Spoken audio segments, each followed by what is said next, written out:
I started Friends of Augusta the night of the first meeting about 3.5 years ago when the pipeline project was first proposed. I went home that night and started a Facebook page, and Friends of Augusta was born. So in the 3.5 years, we've done rallies, we've gone up to FERC. We've actually had a meeting with FERC, which is a Federal Energy Regulatory Commission who approves or denies pipelines. We've gone to Richmond. We've met with the current governor and the governor-elect on a handful of occasions. So we've been really active in trying to stop this pipeline. And through that work, I became a board member of Wild Virginia. And Wild Virginia is a much larger organization than Friends of Augusta, and their scope is a lot larger. Their main focus is protecting the forests.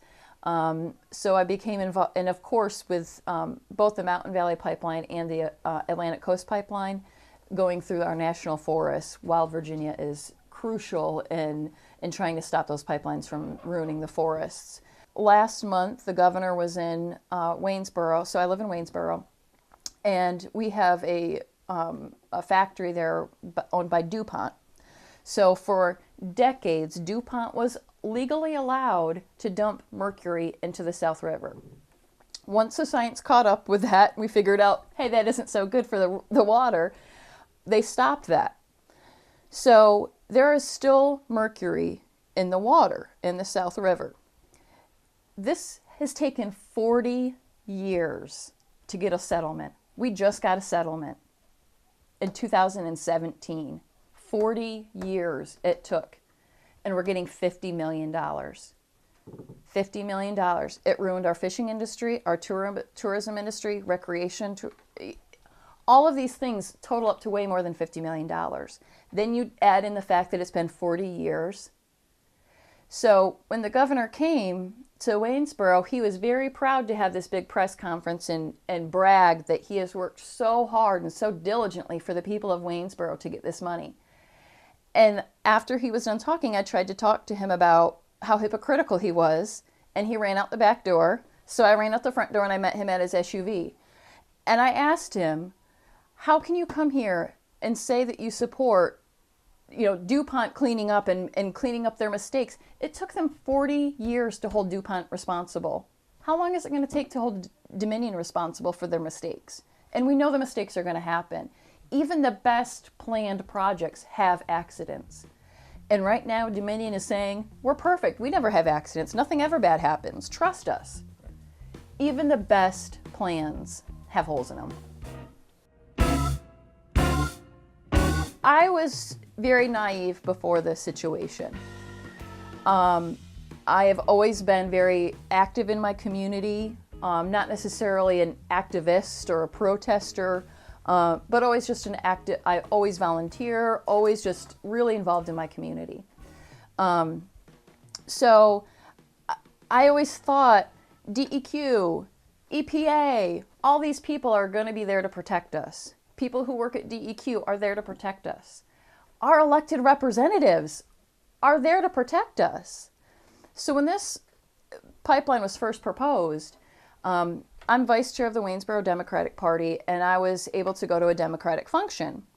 And I 100% believed if I just got to Terry McAuliffe and talked to him, he'd change it. He'd realize how ignorant and hypocritical he was being. So I went to this Democratic event, and even the picture, my first picture with the governor, is a very cheerful smile. And then you see us, and the photographer continued to take pictures of us, and you see the progression of our conversation. And then eventually he pawns me off on a staffer. When you realize that everybody can be bought, sure, our elected representatives, the governor doesn't know Augusta County. He's probably never stepped foot on an Augusta County farm. I'm just going to guess. You think that there's going to be people that are going to stand up and protect you. And through this process, I have found nobody will. When the DEQ, Department of Environmental Quality, rolls over when the governor rolls over, when all of these agencies that you think are set up and designed to be there for us aren't, you're left with this feeling of it. If it's us, we've got to take this on. So my plea to everyone is get involved. If you don't have the personality to get in front of somebody and talk, write letters, call people, share something on Facebook, whatever it is, be involved. Because at the end of the day, it might not be your land today, but it's going to be your land tomorrow. And you open up that door to eminent domain for a private for-profit corporation to come in and steal your land. I mean, when does it stop? Where's the red line of this is not American. This is not American to steal hardworking, tax-paying people's land for 10 to 15 years worth of gas. It just, the math doesn't even add up. It just doesn't make sense for all this destruction for 10 to 15 years of gas. Right. I'm born and raised on a dairy farm in upstate New York. I know what that is like. Farming is hard work. You never get a day off. It is 24/7. And when you are relying on nature to provide you and your family with your income, your livelihood, that's hard enough as it is. You know, you could get a storm and your crops are done. Mm-hmm. It's hard enough as it is for our farmers. Then to add this on top of it. So I do monthly water monitoring on 4 proposed stream crossings. Typically from about August until November, maybe December, it's completely dry on 2 of those streams.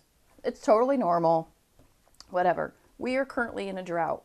Mm-hmm. Millions of gallons of water will be pulled out of our streams during the construction of and during the testing of this pipeline.